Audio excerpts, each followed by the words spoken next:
couple of weeks ago I talked about the GoPros and which one would be best for cycling. But to get the most out of them, you really do need to have the correct settings. This doesn't have to be a black art. Selecting the right ones is actually very simple. You can change the settings on the camera either using the camera itself or the free GoPro Create app, which can be downloaded from Apple App Store or Google Play. I would always recommend using the app because changing the settings in the camera can actually be a little fiddly. The first thing you'll need to do is ensure that the camera and its Wi-Fi are switched on. You'll also need to ensure that your phone is connected to that Wi-Fi.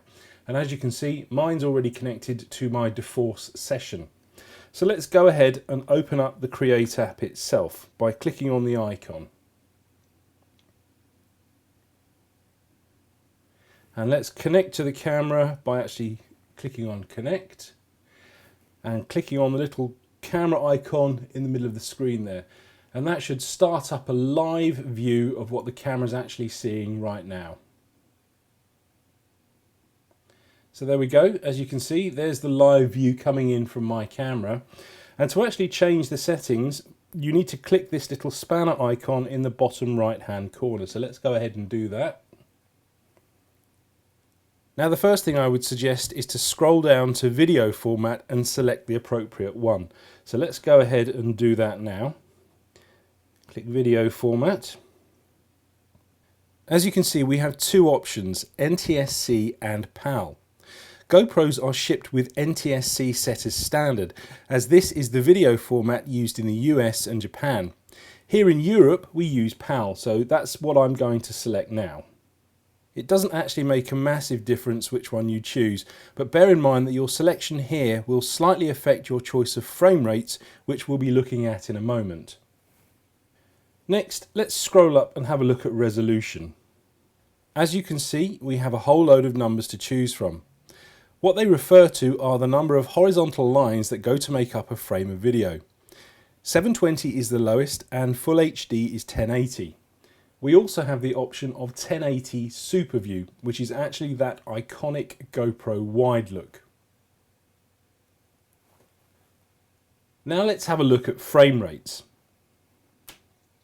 Because I selected the PAL video format earlier, I have the choice of 25 frames per second or 48 frames per second. Had I chosen NTSC, my choices would be 30 and 60 frames per second. But what do all of these mean? Well, moving video is simply a series of still images or frames played back so fast that they give the illusion of movement. The more frames per second, the smoother that movement looks. As you can see, I've set mine to 25 frames per second, as I think this looks a lot more cinematic. This is because proper film cameras also shoot at this rate. But if you want to do any kind of slow-mo, always go for the higher frame rate. Normal speed video will look smoother, but it will also look a lot more like video and have the feel of a Mexican soap opera. Finally, let's have a look at ProTune. If you have it switched on, all your footage will look very flat and washed out.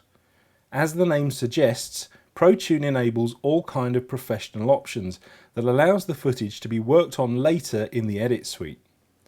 Arguably, it eventually produces a better image, but if you just want to keep your shooting simple, I would suggest keeping it switched off.